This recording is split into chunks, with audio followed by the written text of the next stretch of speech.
Welcome back to Poets and Quants' Must Reads, a quick, digestible recap of the top business school news, sponsored by Center Court, P&Q's virtual admission events. I'm your host, Christy Blyzeffer, and I'll be counting up to the most important P&Q stories of the week, stories you might have missed, but probably shouldn't. So let's get to it. Number 1, the window closes, acceptance rates at the top 50 USA MBA programs. For those school seekers looking for an MBA program, this story from P&Q editor Mark Ethier certainly has news you can use. That is the acceptance rates at the top 52 programs in US News and World Report's 2023 ranking. The big takeaway? Well, there was a small pandemic window that gave applicants slightly better odds at getting into their reach schools. That window has now closed. In fact, 21 of the top 25 programs admitted fewer applicants and shrank class sizes compared to last year. So if you've got a list of MBA programs you're considering, check out Mark's full analysis at poetsandquants.com. Number 2, a Q&A with Scott Galloway. How healthy is the MBA?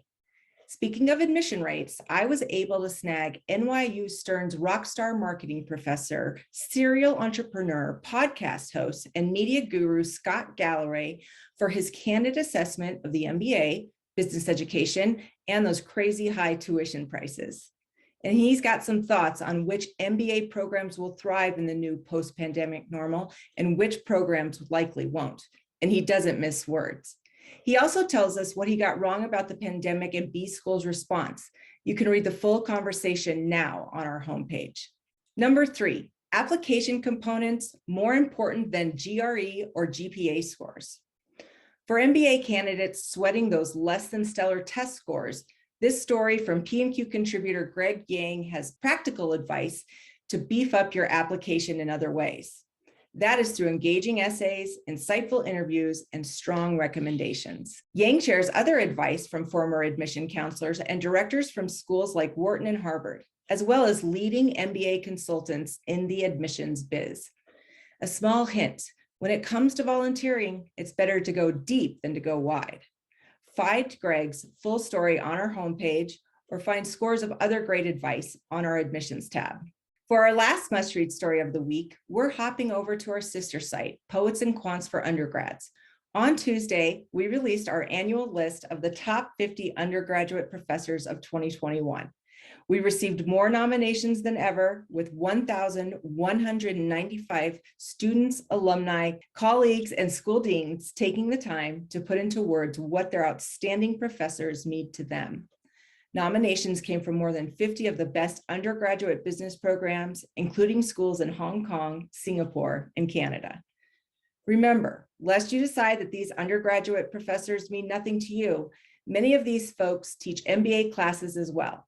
So these professor profiles are actually a great research tool for the type of classes you may encounter in your program. Our annual 40 Under 40 Best MBA Professors is scheduled for May, so keep an eye out for that. That's it, our top 4 don't miss stories of the last week. You can let us know what stories we should have mentioned, but didn't in the comments. Before I go, I want to alert all the school seekers out there to Center Court's upcoming MBA festival events. These events connect prospective students with admission experts, alumni, and career development teams at the top MBA programs around the country and the world. Our next series, MBA Voices, is happening June 7th through 8th, and you can register for free on our events tab at poetsandquants.com. If you're looking for an online MBA program, don't miss our next Poets and Quants Backstage online admission event on April 12th. You'll hear from current students, alumni, and admission experts from top online programs. And it's all free. Just register on our events page. Thank you for listening. Again, I'm Christy Blyzeffer with Poets and Quants, and you can join me next week right here for a recap of what's important in the world of business education. Stay informed.